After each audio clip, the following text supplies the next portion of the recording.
Assalamualaikum warahmatullahi warahmatullahi wabarakatuh. Bismillahirrahmanirrahim. Alhamdulillahirabbil alamin.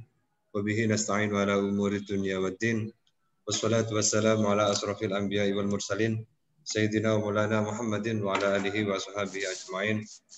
Asyhadu an la ilaha illallah wahdahu la syarikalah wa asyhadu anna Muhammadan abduhu wa rasuluhu la nabiyya ba'dah.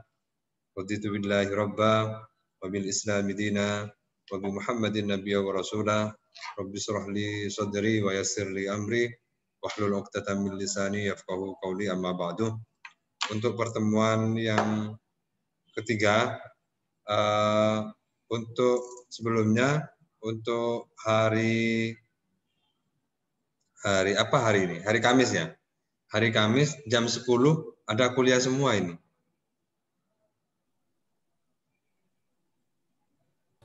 Hari Kamis jadwalnya cuma satu, Pak.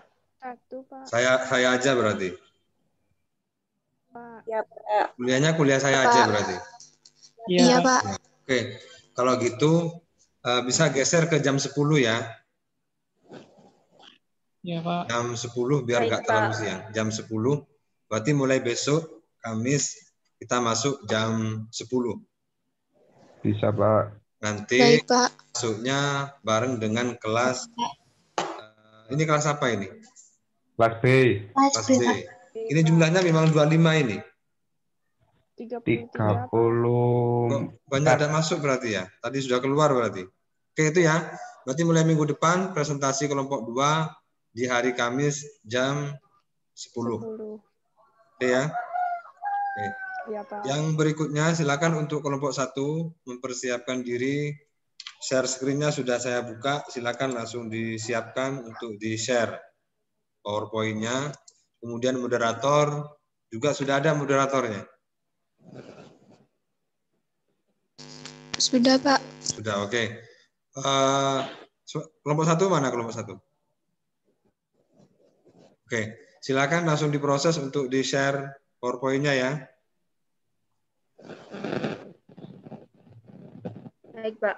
Oke, untuk moderator nanti fungsinya adalah mengkondisikan ruang atau mengkondisikan teman-teman, mengkondisikan forum agar bisa berjalan dengan baik, mulai dari awal perkuliahan, mulai dari awal perkenalan, sampai kepada presentasi, sampai tanya jawab. Nanti tugasnya moderator untuk mengkondisikan. Siapa yang bertanya, berapa orang yang pertanyaan, dan lain sebagainya, itu nanti moderator yang mengkondisikan. Jadi forum ini nanti dikendalikan oleh moderator. Moderator juga bisa membuka atau memberikan pengantar di awal perkuliahan. Kemudian nanti juga melakukan penyimpulan atau kesimpulan dari diskusi yang dilakukan. Sehingga nanti diskusinya juga ini akan saya rekod dan saya upload. Silakan nanti bisa dibangun dengan bahasa yang baik, komunikasi yang baik, baik oleh moderator ataupun oleh teman-teman audiens lainnya. Sehingga nanti proses diskusi ini bisa berjalan dengan lancar di dalam forum, juga bisa berjalan nanti di forum kolom komentar yang itu akan menjadi proses pembelajaran dan pendewasaan bagi kita semua. Sehingga nanti moderator tugasnya adalah melakukan berbagai hal di dalam proses diskusi ini sehingga diskusinya bisa berjalan dengan baik dan lancar. Kemudian para penyaji kelompok 1 Muhammad Ridho, Widya dan Mbak Latifatul Khairah, ini nanti silakan bisa dibagi siapa yang presentasi 1, 2, 3 dan seterusnya. Sehingga nanti bisa saling melengkapi satu sama lain. Dan dalam proses presentasi mohon bisa lebih banyak menjelaskan, tidak membaca secara tekstual gitu ya. Jadi teks-teks ini hanya menjadi penguat dari apa yang ingin saudara sampaikan. Tapi nanti lebih banyak bagaimana menjelaskan, bagaimana menyampaikan. Gitu ya. Oke ya. Paham ya maksudnya ya. Silakan nanti tetap presentasinya diatur oleh moderator. Oke, usahakan lebih banyak menyampaikan daripada membaca secara tekstual. Artinya membaca secara teksnya, tetapi harus banyak menjelaskan, memberikan contoh, memberikan analogi, dan lain sebagainya.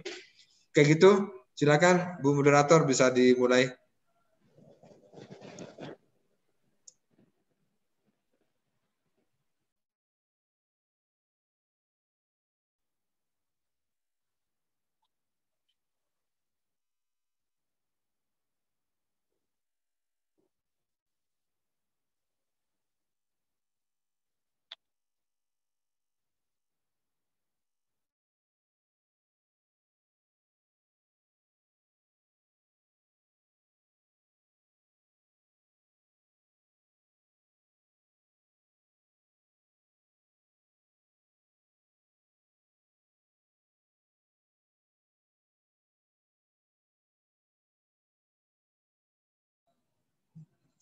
Ayo Moderator bisa dimulai.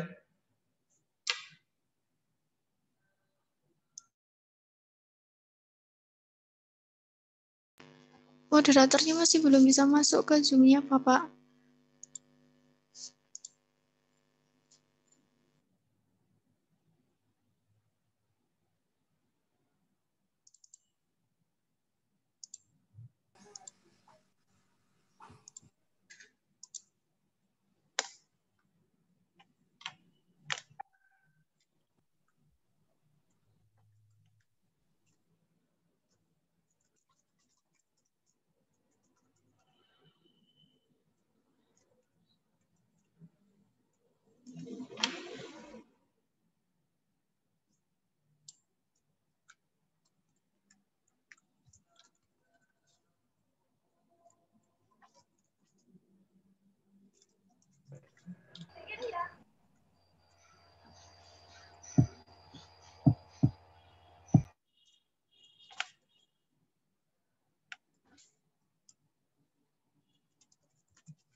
Belum juga.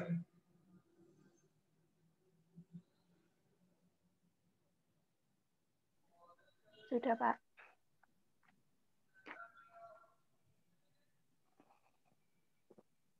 Bisa langsung dimulai ya. Iya. Assalamualaikum warahmatullahi wabarakatuh. Waalaikumsalam. Terima kasih kepada kelompok 1 yang sudah memilih saya sebagai moderator. Oke, perkenalkan nama saya Winda yang akan memandu jalannya diskusi pada siang hari ini sama kelas 1 dengan tema Pancasila dalam Lintasan Sejarah. Rangkaian acara yang akan kita lewati. 1. Sesi pembukaan. Yang kedua, sesi penyampaian materi. Dan ketiga, sesi tanya jawab. Dan yang terakhir, penutup. Baik teman-teman, langsung saja kita mulai sesi yang pertama, yaitu pembukaan. Marilah kita berdoa menurut agama dan keyakinan masing-masing. Mulai.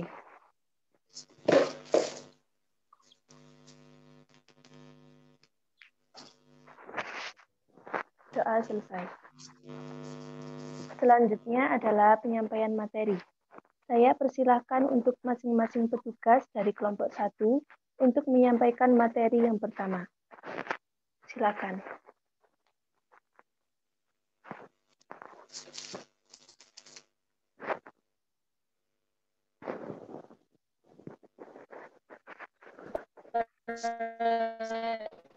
Mempresentasikan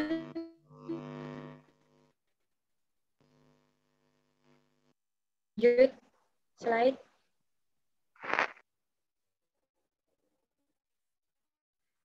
Pertama ada zaman prasejarah, yang dimana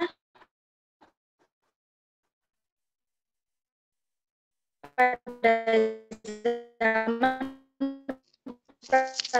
prasejarah itu sudah terkandung nilai Pancasilanya. Hanya saja belum spesifik manusia itu seperti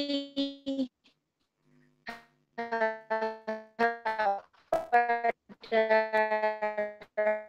rakyat dan orang yang sejarah itu masih mengenal tentang bisa disebut dengan bahasa isyarat.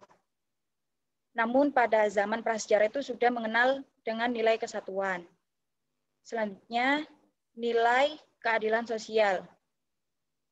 Kalau diambil dari contoh, zaman prasejarah itu tentang bercocok tanam karena mereka masih mengambil kebutuhan-kebutuhan dari alam. Dan yang terakhir, nilai musyawarah. Nilai musyawarah itu pada zaman dahulu itu pembagiannya itu tertanam dan lain-lain. Itu sudah diatur oleh masyarakat prasejarah. Lanjut pada masa kerajaan. Yang pertama ada Kerajaan Kutai. Kerajaan Kutai ini sangat terkenal dengan masyarakat yang nilai sosial politiknya sangat-sangat baik. Seperti contoh, pada zaman Kerajaan Kutai itu sudah ada seperti kenduri, terus perjamuan makanan atau acara selamatan. Dan itu sudah termasuk agama. Nomor 2, ada Kerajaan Sriwijaya, yang mana dijelaskan di sini ada 5 sila. Yang pertama terwujud dengan adanya umat agama Buddha dan Hindu berdampingan secara damai.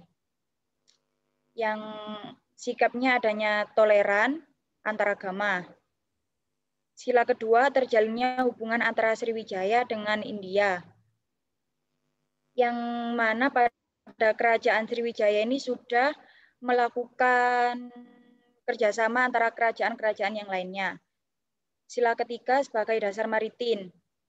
Bisa dicontohkan dengan Indonesia yang terkenal akan kepulauannya. Nilai sila keempat, Sriwijaya telah memiliki kedaulatan yang luas. Seperti pada daerah Melayu, itu yang membuat kekuasaan pada Kerajaan Sriwijaya. Nilai sila kelima, Sriwijaya menjadi pusat pelayanan dan perdagangan. Seperti di Kerajaan Sriwijaya ini sudah melakukan pelayanan dan perdagangan, seperti perdagangan rempah-rempah dan lain-lain.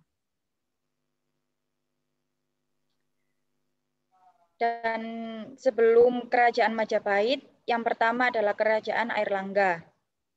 Membangun keagamaan dan asrama.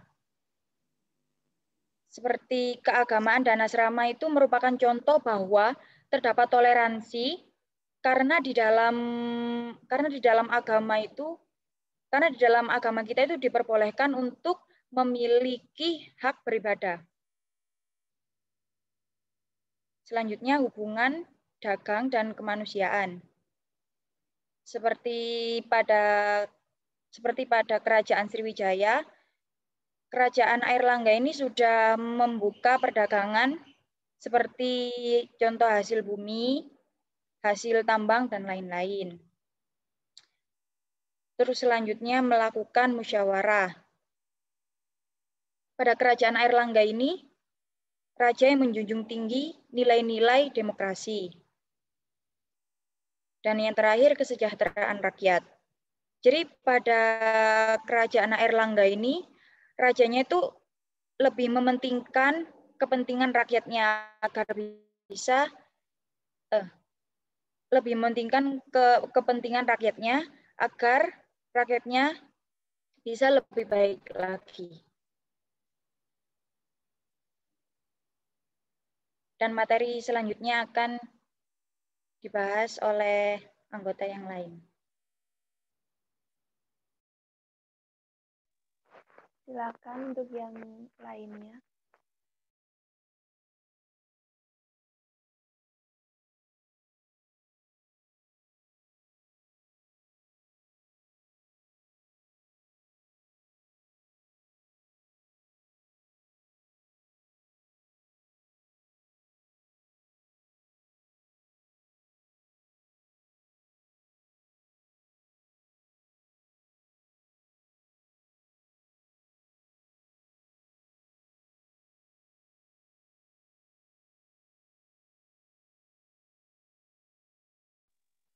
kelompok 1, yang lainnya mana?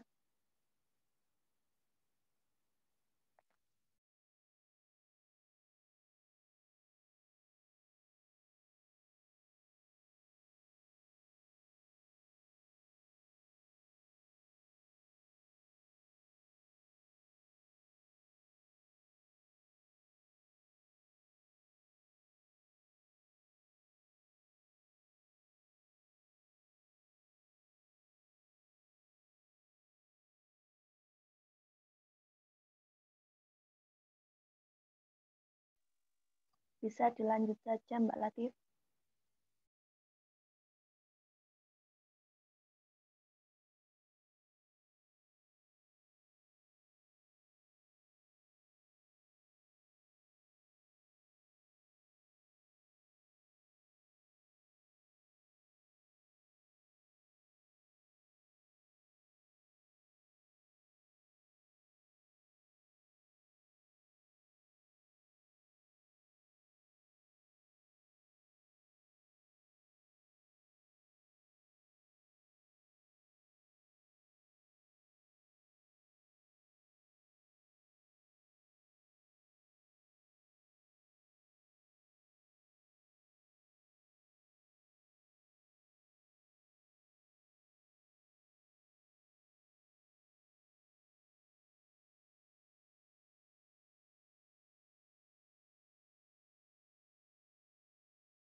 Kok berhenti?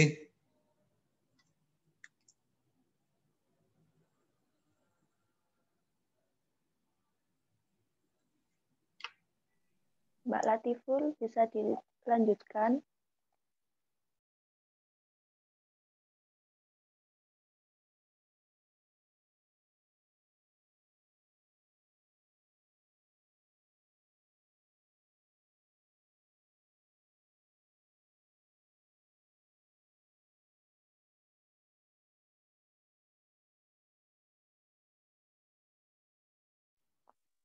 Widya?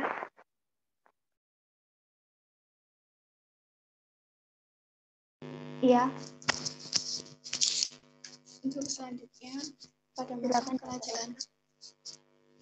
Untuk selanjutnya pada masa kerajaan Majapahit, di dalam kerajaan tersebut banyak masyarakat yang sudah menganut perbedaan agama, yakni agama Hindu dan Buddha. Tapi mereka dari perbedaan agama tersebut, masyarakat sudah bisa toleransi dan saling menghargai satu sama lain. Selanjutnya adanya persahabatan dengan negara tetangga. Persahabatan yang dijalin oleh kerajaan Majapahit yakni seperti melakukan perdagangan dan melakukan ekspor impor suatu barang. Selanjutnya Sumpah Palapa Gajah Mada dan nilai-nilai musyawarah dan mufakat yang sudah ditanamkan oleh pemerintahan Majapahit kepada masyarakat yang dipimpinnya. Slide selanjutnya.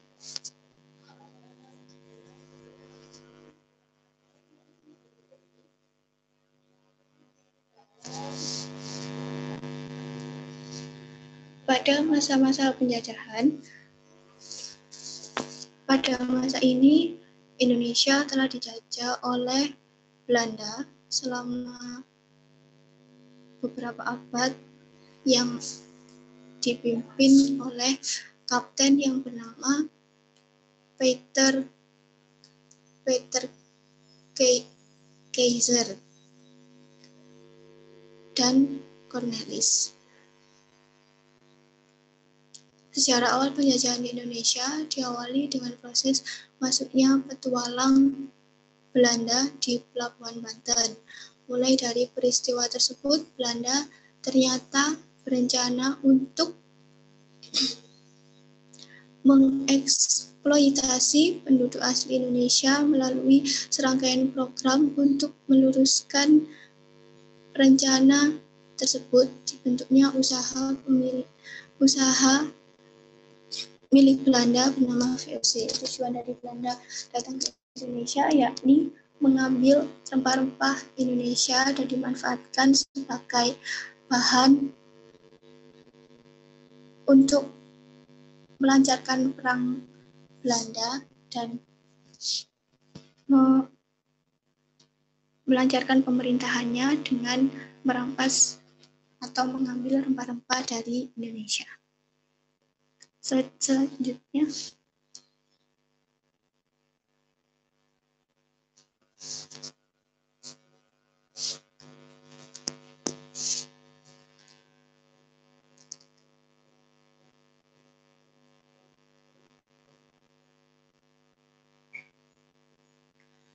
sejarah dibentuknya VOC oleh Belanda, yakni VOC didirikan pada 20 Maret 1602. Tujuan didirikannya VOC yakni untuk melancarkan pemerintahan untuk melancarkan pemerintahan Belanda dan mengawasi masyarakat Indonesia.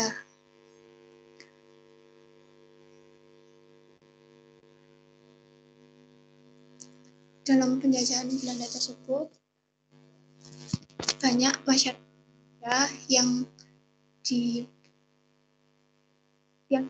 untuk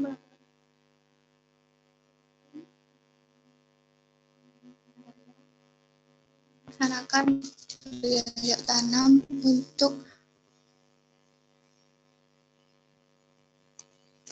untuk melaksanakan perintah dari pemerintahan Belanda. Selanjutnya akan dijelaskan oleh Mas Ridho.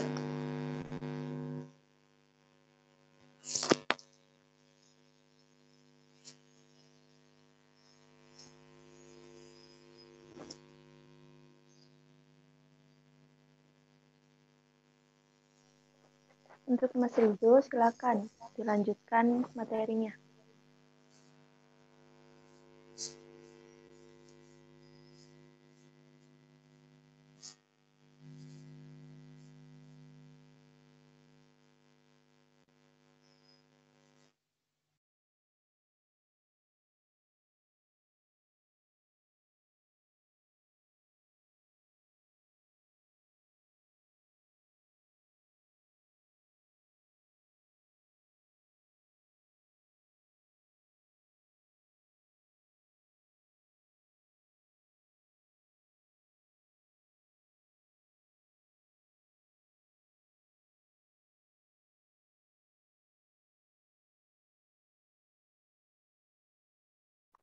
Ridho.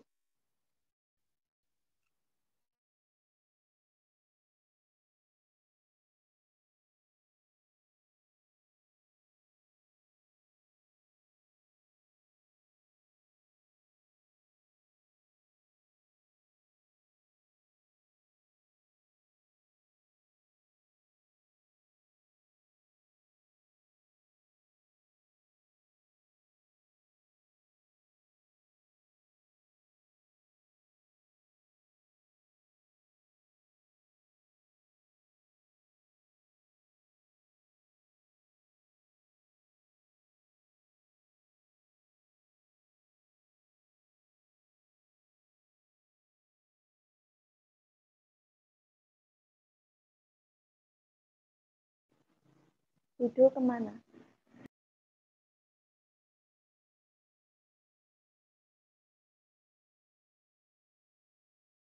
Ya sudah, dilanjutkan Latiful saja, kalau Ridhonya nggak ada.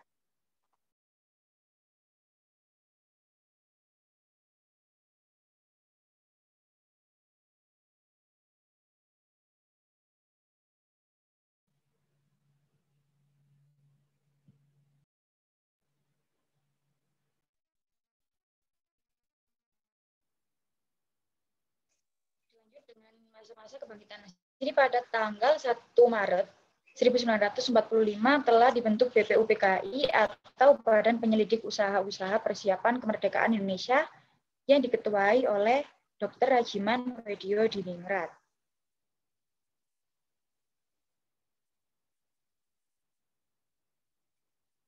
Dan sidang BPUPKI tanggal 29 Mei Muhammad Yamin memberikan usulan dasar negara 1, peri kebangsaan, 2, peri kemanusiaan, 3, peri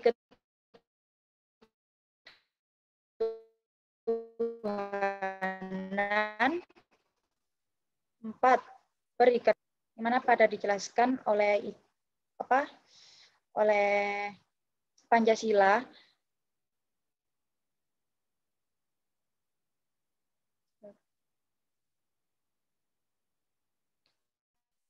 bagaimana dengan peri kebangsaan itu untuk negara dan peri kemanusiaan itu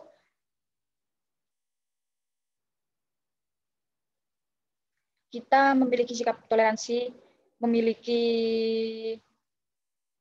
rasa gotong royong seperti itu. Nomor 3, peri ketuhanan. Peri ketuhanan itu kita tuh seperti contohnya agama-agama seperti agama Islam, agama Hindu, agama Buddha seperti itu.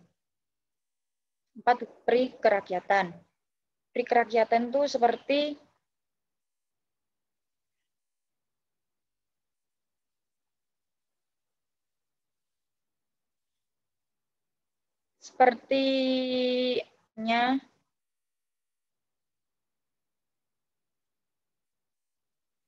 adanya komunikasi antara rakyat dengan rakyat yang lainnya. Dan yang terakhir, peri kesejahteraan rakyat. Kalau peri kesejahteraan rakyat itu semuanya anggota rakyat itu intinya harus mementingkan kepentingan bersama ketimbang ketimbangan pribadi.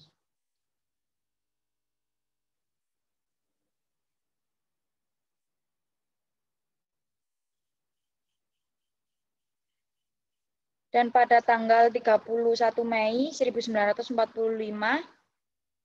Dr. Supomo menyampaikan usulan dasar negara. 1, persatuan, 2, kekeluargaan, 3, keseimbangan lahir batin, 4, musyawarah, 5, keadilan rakyat.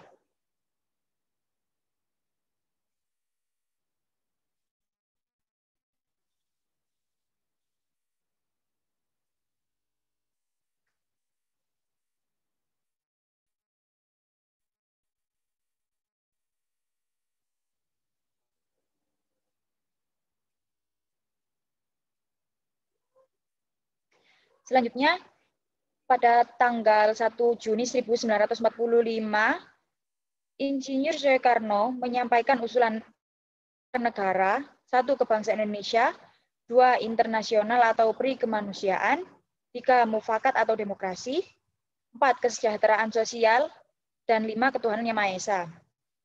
1, kebangsaan Indonesia itu kebangsaan bahwa negara ini tuh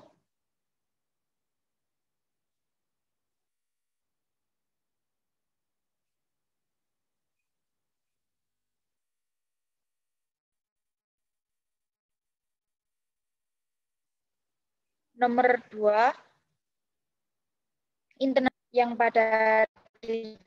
yang dijelasinnya itu internasional atau peri kemanusiaan itu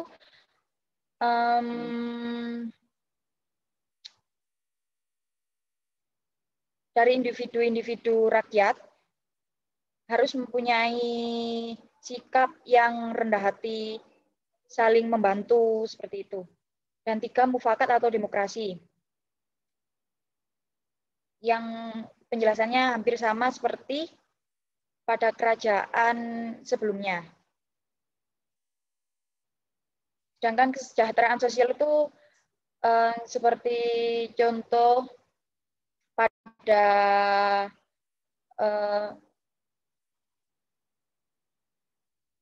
kesejahteraan sosial itu seperti pekerjaan, terus bahan-bahan seperti itu. Dan yang terakhir ketuhanan yang Maha Esa. Seperti kita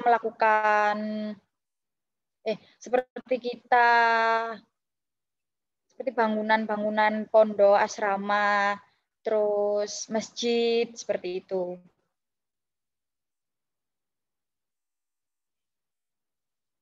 Selanjutnya akan dibahas oleh anggota yang lain. Selanjutnya yakni pembentukan Panitia 9 yang didirikan pada tanggal 9 Juni 1945 yang diketuai oleh I.R. Soekarno yang bertugas untuk merumuskan kembali Pancasila sebagai dasar negara dan menjadikan dokumen itu sebagai teks untuk memproklamasikan Indonesia merdeka. Panitia 9 di sini merumuskan rumusannya yang dinamakan Piagam Jakarta, yakni isi dari Piagam Jakarta tersebut: 1.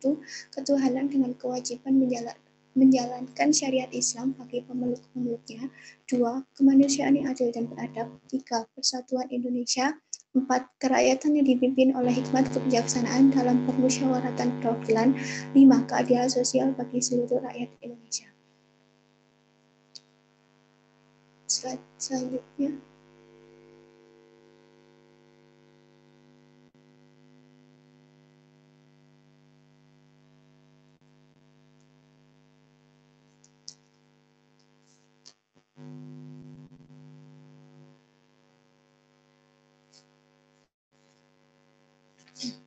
Pada masa kemerdekaan, setelah diproklamasikan isi dari dasar negara yang ada di Piagam Jakarta tadi, banyak usulan datang dari timur Indonesia yang menyampaikan keberatan hatinya terkait sila pertama yang berbunyi ketuhanan dengan kewajiban menjalankan syariat Islam bagi pemeluk-pemeluknya.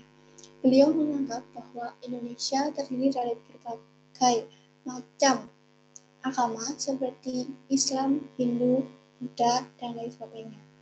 Indonesia tidak dimerdekakan oleh hanya satu agama saja, yakni Islam, tetapi ada campur tangan dari orang-orang yang memiliki agama lain, sehingga banyak usulan yang datang dari Indonesia Timur terkait sila pertama tersebut. Akhirnya pada tanggal 18 Agustus digelar sidang PPKI.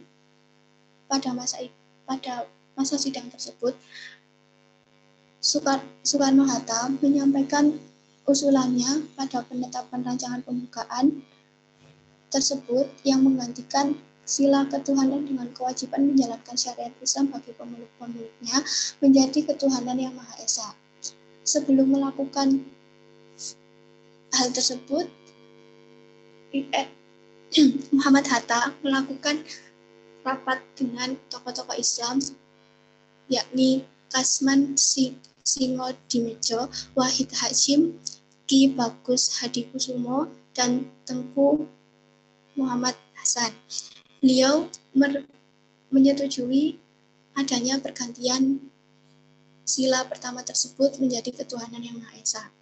Alhasil, pada penetapan rancangan pembukaan sekaligus batang tubuh Undang-Undang Dasar 1945 pada sidang PPKI yang digelar pada 18 Agustus 1945, Pancasila ditetapkan sebagai dasar negara Indonesia yang resmi dengan sila pertama diganti menjadi ketuhanan yang Maha Esa.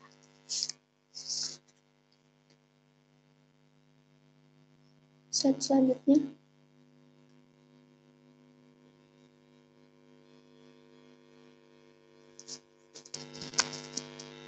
Oke, jadi itu tadi presentasi dari kelompok 1. Dan dapat disimpulkan bahwa nilai-nilai Pancasila sudah dimiliki masyarakat Indonesia pada zaman dahulu.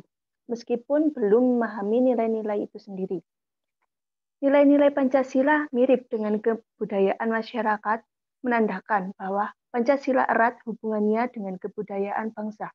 Pancasila dibentuk sebagai dasar negara yang dalam prosesnya sangat panjang dan kompleks. Banyak kejadian-kejadian untuk melemahkan Pancasila tersebut, namun dapat diatasi dengan segera karena memiliki landasan yang kokoh dalam kehidupan berbangsa dan bernegara. Walau begitu, masa globalisasi seperti sekarang ini dapat menggerus jiwa Pancasila dalam kehidupan masyarakat. Oleh karena itu, kita harus senantiasa mendalami Pancasila dan memiliki jiwa nasionalisme yang tinggi, sehingga bangsa kita akan terus memiliki identitas sebagai bangsa dengan dasar Pancasila. Oke, jadi sekarang kita memasuki sesi yang ketiga, yaitu sesi tanya-jawab. Dengan peraturan yang akan saya bacakan, kesempatan tanya-jawab kita laksanakan dengan 2 sesi. Sesi yang pertama ada 3 pertanyaan. Dan sekarang sesi pertama. Untuk sesi tanya-jawab pertama, saya persilahkan bagi audien yang ingin bertanya. Silahkan.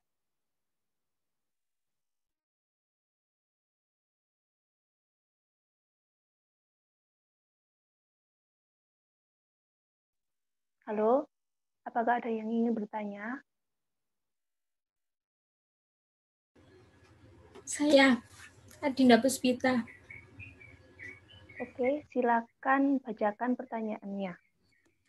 Apa saja upaya yang dilakukan VOC untuk menguasai perdagangan di Indonesia? Oke, Makasih. sama-sama.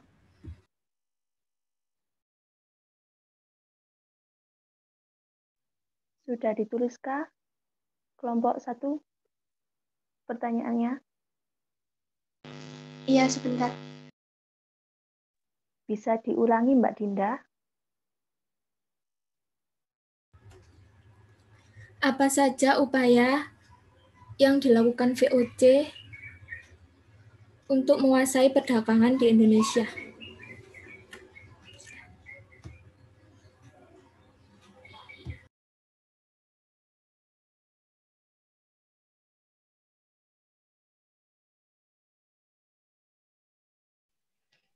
Oke, sekarang penanya yang kedua. Silakan.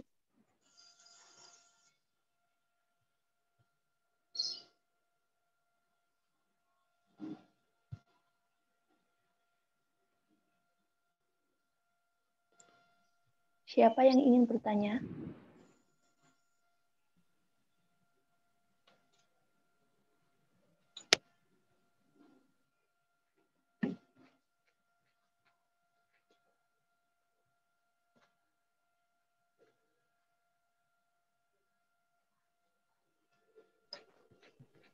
Yang ingin bertanya, silakan. Nggak ada. Masa enggak ada? Saya Oke, silakan. apa manfaat terbentuknya VOC?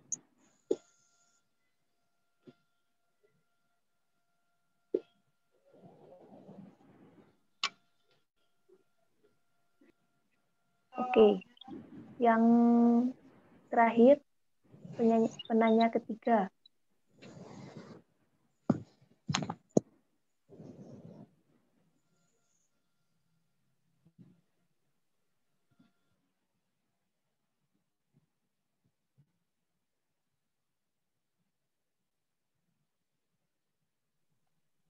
Yang lain, jika ingin bertanya, silakan.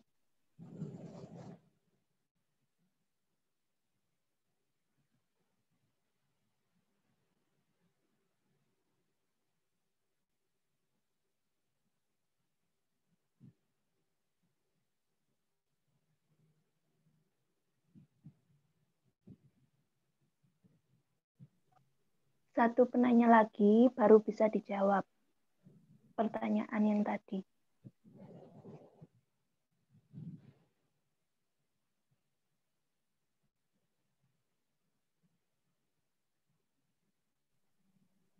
Gimana? Nggak ada yang ingin bertanya lagi kah?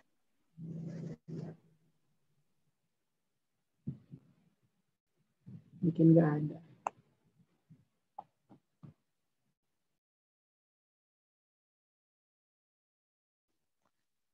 Baik, kalau tidak ada, silakan bagi penyaji untuk mendiskusikan pertanyaan dari teman-teman tadi.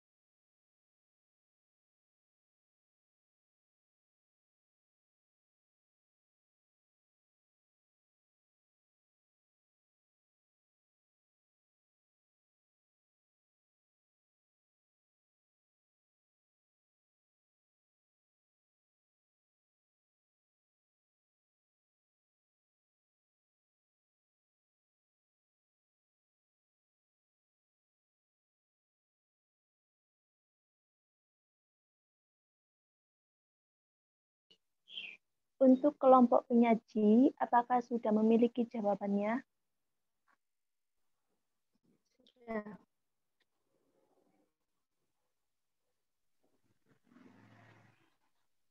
Oke, saya persilakan kepada kelompok penyaji untuk menjawab pertanyaan dari audien. Kepada audien, mohon untuk diperhatikan. Jika ada sanggahan, saya berikan kesempatan. Oke, silakan.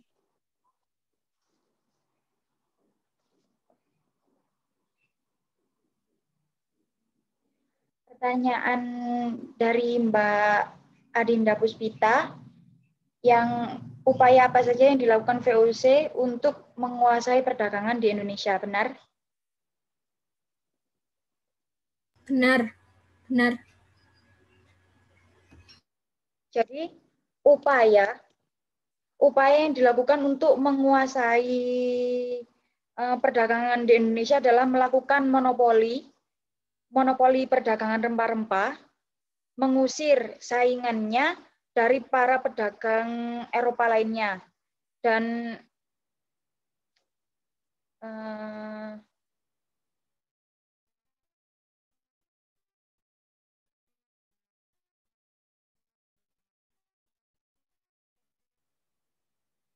tindakan yang dilakukan VOC adalah merampas setiap kapal penduduk yang menjual langsung rempah-rempah kepada pedagang asing seperti Inggris, Perancis, dan lain-lain.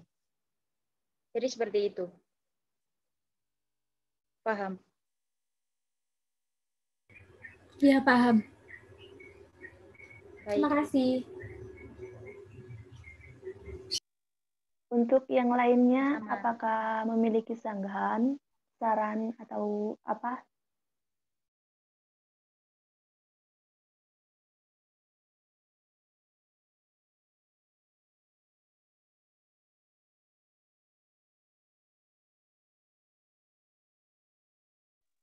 Bisa dilanjut untuk penanya yang kedua.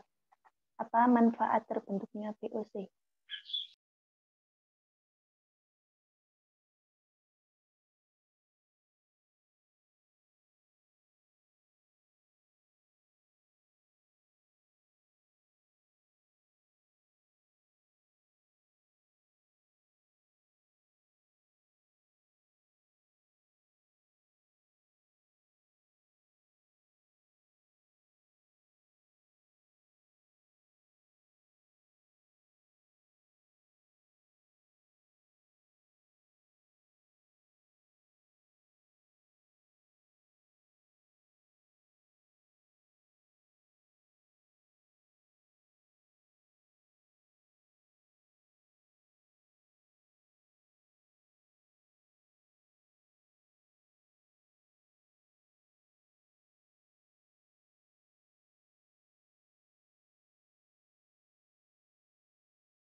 Untuk kelompok penyaji, silakan menjawab pertanyaan yang kedua.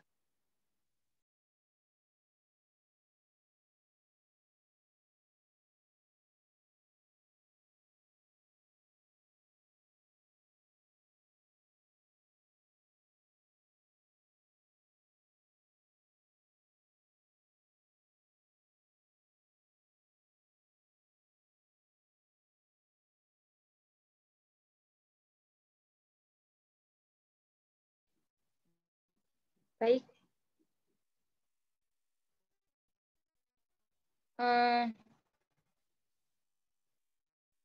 Untuk pertanyaan kedua, apa saja manfaat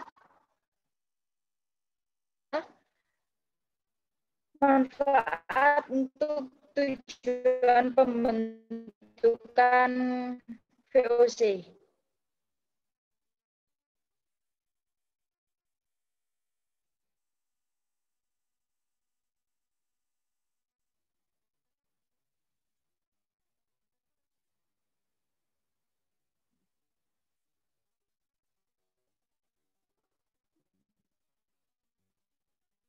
Tujukan untuk satu, menghindari persaingan, dua, Suaranya putus-putus. Menghindari untuk memonopoli yang terakhir untuk menambah Jadi tujuan dibentuknya VOC ada 5.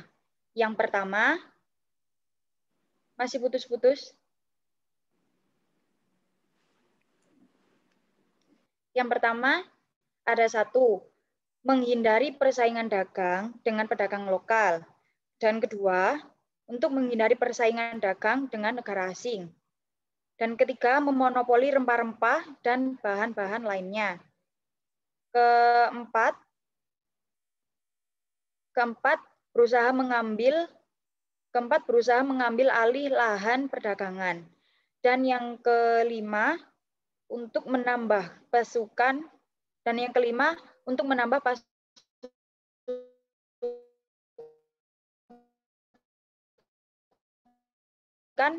gas dari Belanda.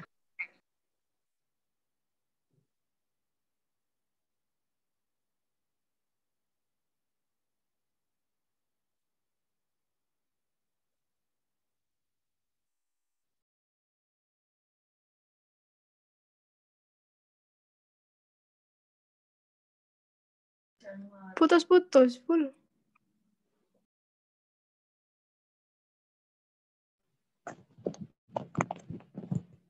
Iya, suaranya putus-putus. Baik. Akan saya ulang. Masih Yang nomor 5 sudah enggak. Jadi, tujuan pembentukan VOC itu ada 5. Yang pertama, untuk menghindari persaingan dagang dengan pedagang lokal. Kedua, untuk menghindari persaingan dagang dengan negara asing. Ketiga, memonopoli rempah-rempah dan bahan-bahan lainnya. Keempat, berusaha mengambil alih lahan perdagangan. Dan untuk yang terakhir, nomor 5, menambah pasukan kas dari negara Belanda. Apa sudah paham? Bisa. Bisa, Pak. Makasih. Sama-sama.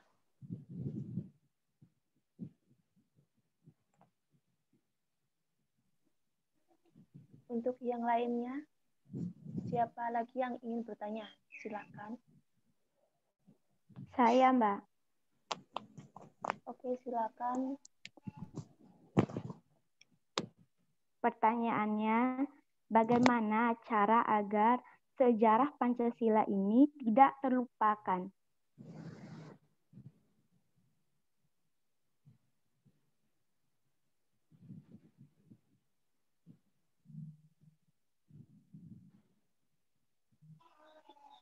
Baik, untuk yang lainnya yang ingin bertanya.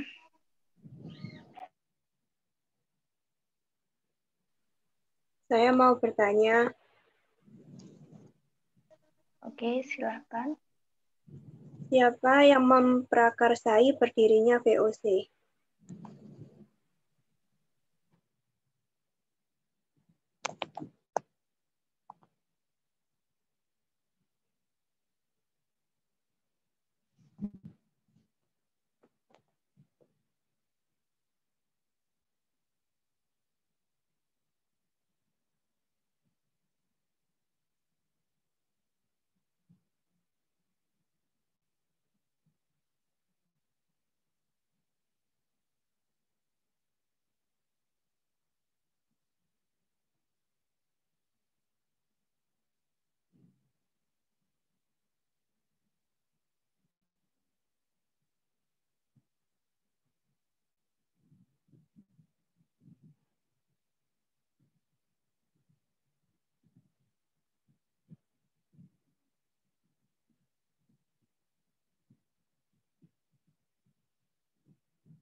Sudah?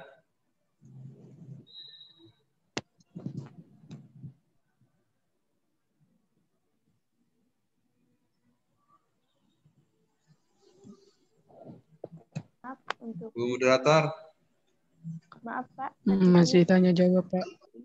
Oh iya, enggak, silakan bisa dilanjut. Untuk Mbak Dadila bisa Ya. diulangi karena punya saya tadi keluar sendiri pertanyaannya.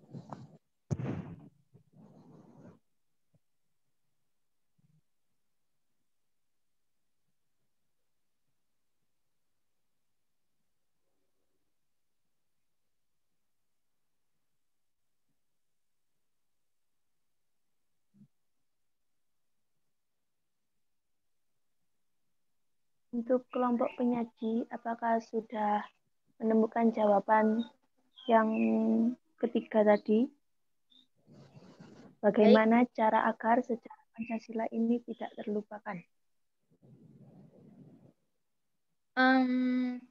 Saya akan menjawab pertanyaan dari Mbak Dadila Dava.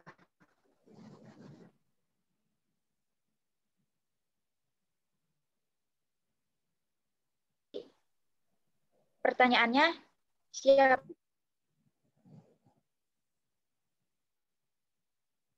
benar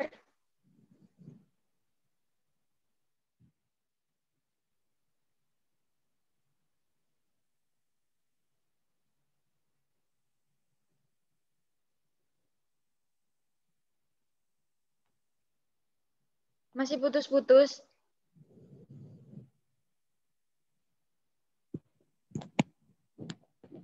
Udah enggak kok.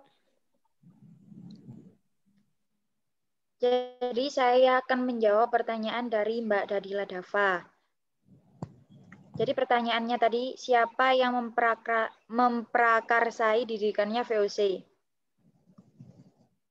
Yaitu Johan van Oldenburg Nievert. yang didirikannya pada 20 Maret 1602.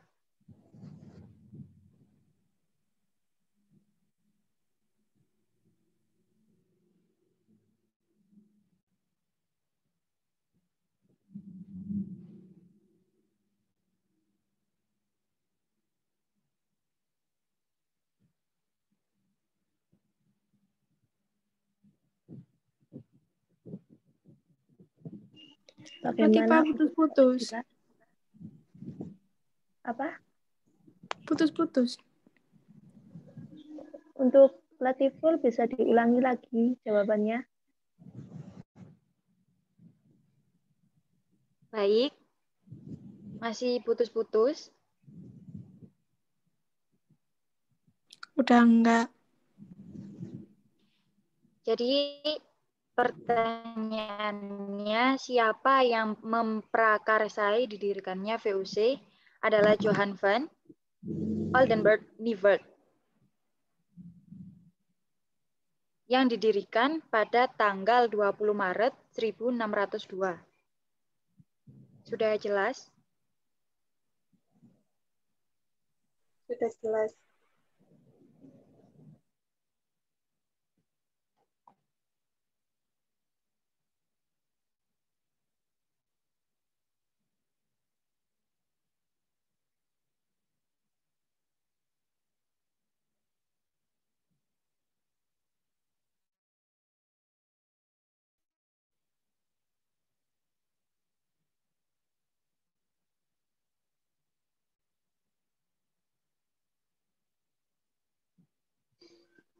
Bisa dilanjut untuk pertanyaan yang terakhir tadi.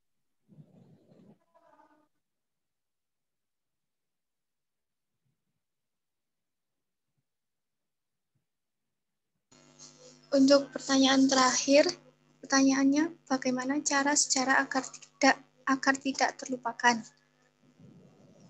Ya, itu kan? Iya.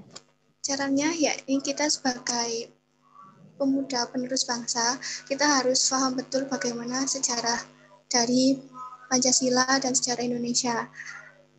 Kita harus tetap menjaga persatuan Indonesia yang ada di Pancasila dan menerapkan itu dalam kehidupan sehari-hari, serta kita menjaga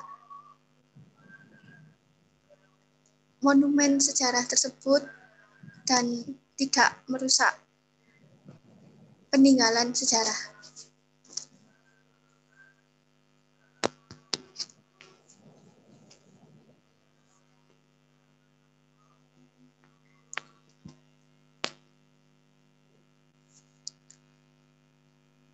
Untuk penanya, apakah sudah jelas penjelasannya? Iya, sudah jelas. Baik, terima kasih untuk presentasi dari kelompok 1. Jadi sekarang untuk sesi penutup. Demikian tadi diskusi dari kelompok 1. Saya sebagai moderator mohon maaf atas kesalahan saya. Marilah kita mengucapkan hamdalah.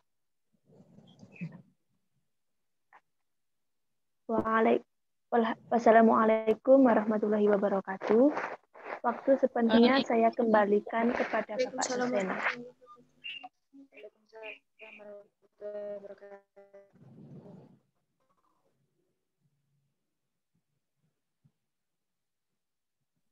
Oke Pak, bisa dilanjutkan. Terima kasih.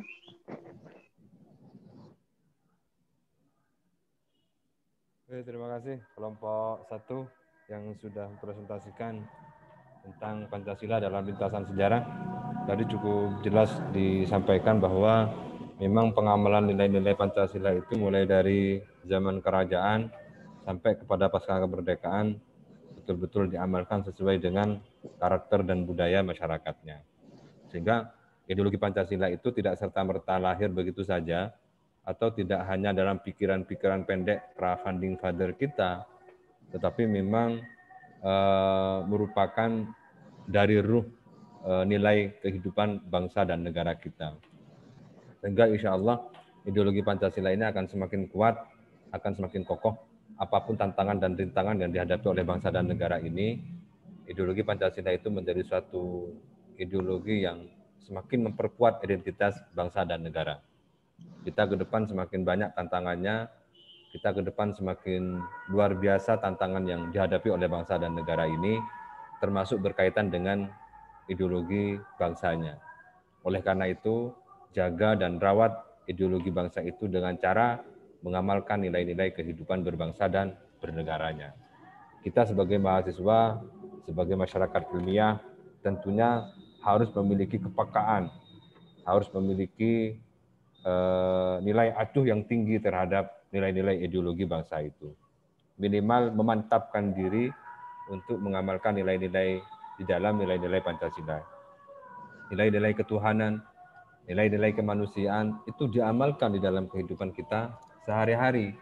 Tidak hanya menjadi sebuah slogan, tidak hanya menjadi sebuah simbol, tetapi nilai ketuhanan itu betul-betul dilaksanakan sesuai dengan prinsip-prinsip nilai keagamaan kita.